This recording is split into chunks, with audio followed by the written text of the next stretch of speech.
ପାଣିର ପରିବେଶ ସେ ମୋତେ ବାନ୍ଧି ରଖିଛି କାରଣ ମୁଁ ସମୟ ତ ସାର୍ ଅପେକ୍ଷା କରୁଛନ୍ତି ଆଉ ଜୋରେ କହି ଯେତେ ଲମ୍ବା ଲମ୍ବା କହୁଥିଲେ ମୁଁ ଓରିଡ ହେଉଥିଲି ସାର୍ କାଶୁଛନ୍ତି ସେ କହିଲେ ତେଣୁ ଆମ ସବଜେକ୍ଟ ଯେଉଁଟା ରହିଛି ମୁଁ ଇଣ୍ଟେଲେକ୍ଚୁଆଲ ସବଜେକ୍ଟ କ୍ଲାଇମେଟ୍ ପଞ୍ଚାୟତ এইগুলা ସବୁ ଡିସ୍କସନ୍ ହୁଏ ଆଜି ପର୍ଯ୍ୟନ୍ତ ମୁଁ ଯାହା ଦେଖିଛି ଭୁବନେଶ୍ୱର ଏସି ରୁମ୍ରେ ହୁଏ ସେ ବାର୍ତ୍ତା ଗୁଡ଼ା ସୀମିତ ରହିଯାଇପାରେ କିନ୍ତୁ ଆଜି ପ୍ରୟାସ ସମାପ୍ତ କରିଛନ୍ତି ବହୁତ ସ୍ୱାଗତ ଯୋଗ୍ୟ ଯିଏକି ଠିକ୍ ଜାଗାରେ ଗ୍ରାଉଣ୍ଡ ଲେବୁଲ୍ରେ ଯେଉଁ ଷ୍ଟେକ୍ ହୋଲ୍ଡର ତାଙ୍କରି ସାମ୍ନାରେ ଆମେ ପରିବେଶ କଥା କହିବା କ୍ଲାଇମେଟ୍ କଥା କହିବା କ୍ଲାଇମେଟ୍ ଆମର ଯେଉଁ ପରିବେଶ ଯେଉଁ ସାର୍ମାନେ କହିବେ ପ୍ରତି କଥା ମୋ ମନର କଥା ଭାଷାର କଥା କିନ୍ତୁ କ୍ଲାଇମେଟ୍ ମୁଁ ଯଦି ଗୋଟେ ଗୋଟେ ଚଢ଼େଇ ଉପରେ କହିବି 350 ପ୍ରକାର ଚଢ଼େଇ ମୁଁ ନିଜେ ଫଟୋଗ୍ରାଫି କରିଛି ତା ଭିତରେ ଯଦି ମୁଁ ଗୋଟେ ଗୋଟେ କହିବି ରାତି ପାଇଯିବ ସବୁ ଚଢ଼େଇର ଯେମିତି କହିଲେ ଚଢ଼େଇ ନାହାନ୍ତି ମାନେ ଜଙ୍ଗଲ ନାହିଁ ବରଗଛଟେ ଖାଇବେ ଓସ୍ତ ଗଛ ବରଗଛ ଡିମିରି ଗଛ ଗୁମାରି ଗଛ ଗୋଟେ ସବୁ ପଶୁ ଖାଇବେ ପକ୍ଷୀ ଖାଇଲେ ତାର କେମିକାଲ ପ୍ରୋସେସ୍ ହୁଏ ତାର ଇନକ୍ୟୁବେସନ୍ ସିଷ୍ଟମ୍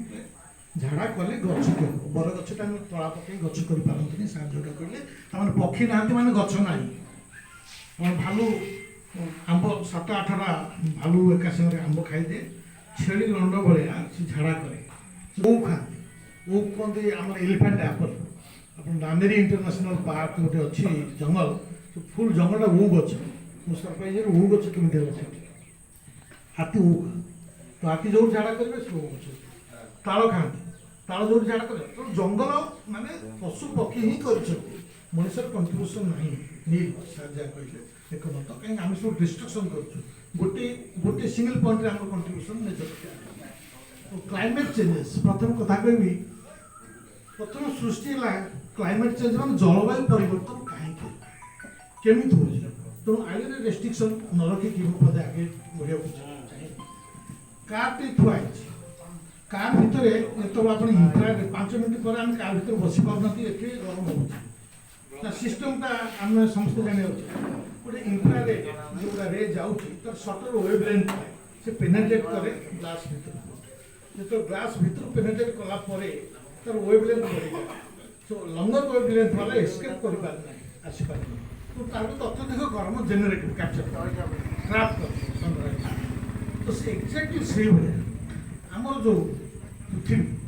ଆଟମୋସ୍ଫିୟରରେ ଫସିଲ୍ ଫୁଏଲ୍ ଆମେ ଯେଉଁ ୟୁଜ୍ କରୁଛନ୍ତି 75% ଅଫ୍ ପଲ୍ୟୁସନ୍ ହେଉଛି ଫସିଲ୍ ଫୁଏଲ୍ କୋଇଲା ପେଟ୍ରୋଲିୟମ୍ ଅଏଲ୍ ନ୍ୟାଚୁରାଲ୍ ଗ୍ୟାସେସ୍ କେମିତି ଆମେ ୟୁଜ୍ କରୁଛୁ ଜଳାଉଛନ୍ତି ଫ୍ୟାକ୍ଟ୍ରି ମ୍ୟାନୁଫ୍ୟାକ୍ଚରିଂ ପ୍ରୋସେସ୍ ତେଣୁ ଥାର୍ଡ ୱାର୍ଲଡ କଣ୍ଟ୍ରି ଉପରେ ନଦୀ ଦେଲେ ଯେଉଁ ପାଶ୍ଚାତ୍ୟ ଦେଶମାନେ ଆଜି ଆମକୁ ପ୍ରବଚନ ଦେଉଛନ୍ତି ପରିବେଶ କଥା କହୁଛନ୍ତି ଇକୋଲୋଜି କଥା କହୁଛନ୍ତି ସେମାନେ ଟୋଟାଲ ମାନେ ସବୁଠାରୁ ବେଶୀ ୟୁଟିଲାଇଜ୍ କରିକି ଡେଭଲପ୍ ହେଇଗଲା ପରେ ଆମ ଉପରେ ଛାଡ଼ିଦେଲେ ଯେ ପରିବେଶ ରକ୍ଷା କର ଫର୍ ଏକ୍ଜାମ୍ପଲ୍ ଫାଉଣ୍ଡ୍ରି ଆଇଟମ୍ ଯେତକ ଅନ୍ୟ କଣ୍ଟ୍ରି ମାନେ ଇଣ୍ଡିଆ ଚାଇନା ଏସିଆନ୍ କଣ୍ଟ୍ରିରୁ ପଇସା ଦେଇ କିଣନ୍ତି ସେ ମ୍ୟାନୁଫ୍ୟାକ୍ଚର କରନ୍ତି କାହିଁକି ତାଙ୍କ ପରିବେଶ ସୁରକ୍ଷା ଆମର ଏଇ ଯେଉଁ ଫସିଲ୍ ଫ୍ୟୁଏଲ୍ରୁ ଆମର ଗଲା ଗ୍ୟାସ୍ ମୋଷ୍ଟଲି ଆମେ ଡିଫରେଷ୍ଟେସନ୍ କ'ଣ ହୁଏ ଗଛ ଯେଉଁ କାଟିବା ଗଛ ଯେଉଁ କାର୍ବନ ଡାଇଅକ୍ସାଇଡ୍ ଆବଜର୍ଭ କରିଥାଏ ସେ ରିଲିଜ୍ କରିବା ଆରମ୍ଭ କରେ ଆଣ୍ଡ ଗଛ କାଟିଦେଲା ପରେ ମରିଗଲା ସେ ରିଲିଜ୍ କଲା ଆଉ ଯେଉଁ କାର୍ବନ ଡାଇଅକ୍ସାଇଡ୍ ଆମେ ଛାଡ଼ିବା ତାକୁ ସେ ଆବଜର୍ଭ କରିପାରେନି ଆଣ୍ଡ 75% ପଲ୍ୟୁସନ୍ ଚାରିପଟରେ କାର୍ବନ ଡାଇଅକ୍ସାଇଡ୍ ଘେରିକି ଗୋଟେ କମଳ ଭଳିଆ ଆଚ୍ଛାଦିତ ହେଇଯାଇଛି ପୃଥିବୀ ଚାରିପଟରେ ତ ସେ କ'ଣ କରେ ଆପଣ ଯେଉଁ green house gases green house effect ଯେଉଁ ଗ୍ୟାସ୍ ଏଗୁଡ଼ା କୁହାଯାଏ ଗ୍ରୀନ୍ ହାଉସ୍ ଗ୍ୟାସ୍ ଯେଉଁ କାର୍ବନ ଡାଇଅକ୍ସାଇଡ୍ 75% କାର୍ବନ ଡାଇଅକ୍ସାଇଡ୍ ତ ସିଏ କ'ଣ କରେ ଯେତେବେଳେ ଆଚ୍ଛାଦିତ ହେଇଗଲା ତ ସ୍ଲୋଲି ଆମର ପୃଥିବୀଟାକୁ ୱାର୍ମ ରଖିବା ଦରକାର ସନ୍ରେ ଯେତେବେଳେ ଆଟମୋସ୍ଫିୟର ସବୁ ଗତି କରୁଛି ୱାର୍ମ ରହିଲେ ଆମେ ଜୀବଜନ୍ତୁ ବଞ୍ଚିବା ଆମେ ବଞ୍ଚିବା ଗଛ ବଞ୍ଚିବା ପ୍ରାଣୀ ବଞ୍ଚିବା ସବୁ ବଞ୍ଚିବା କିନ୍ତୁ ଇଏ ଯେତେବେଳେ ଆଚ୍ଛାଦିତ କରିଦେଲା ଆମର ଯେଉଁ କାର୍ବନ ଡାଇଅକ୍ସାଇଡ୍ ନିର୍ଗତ ହେଲା ସିଏ ଆଉ ସେଠି ଯାଇପାରିଲା ତେଣୁ ପୃଥିବୀ ଗରମ ପଡ଼ିଲା ଏତେ ହଟ୍ ହେଇଗଲା ତେଣୁ ଆମର କ'ଣ ହେଇଗଲା ସେଠୁ ଜଳବାୟୁ ପରିବର୍ତ୍ତନ କାରଣ ମୁଁ ସଂକ୍ଷେପରେ କହୁଛି ଜଳବାୟୁ ପରିବର୍ତ୍ତନ କ'ଣ ହେଲା ଆର୍କଟିକ୍ ସାଉଥ୍ ପୋଲ୍ ବରଫ ତରଳିଲା ସମୁଦ୍ର ପତନ ବୃଦ୍ଧି ହେବ हिमालय तलला बड़ी पानी है एंड पर्टिकुलर गोटे जगार टेम्परेचर बढ़ीगला सेठी बात्या होगला सो एबे शीत दिन शीत ना वर्षा दिन भी वर्षा ना बड़ी पानी आम देखुलु आम धोया अंचल टुबुटु बहुत बड़ी पानी आम घर अगल कि बड़ी पानी देखा ना से सब राजस्थान मुआ साउथ अरेबिया मुआ मरुभूमि बड़ी पानी साउथ आप दिल्ली में बड़ी पानी बंदर बड़ी पानी मो पाखे पड़ जाती जलवायु परिवर्तन कौट के पहाड़ के बादल फाटुचे नष्ट नष्ट हो डिस्ट्रक्शन हो एंड ये जो डिस्ट्रक्शन सार कहले डेवलपमेंट हम किंतु परिवेश संगे संतुलन रखिकी डेवलपमेंट हवा उचित मोर मन अच्छी सार बापा मोर अति प्रिय स्वर्गत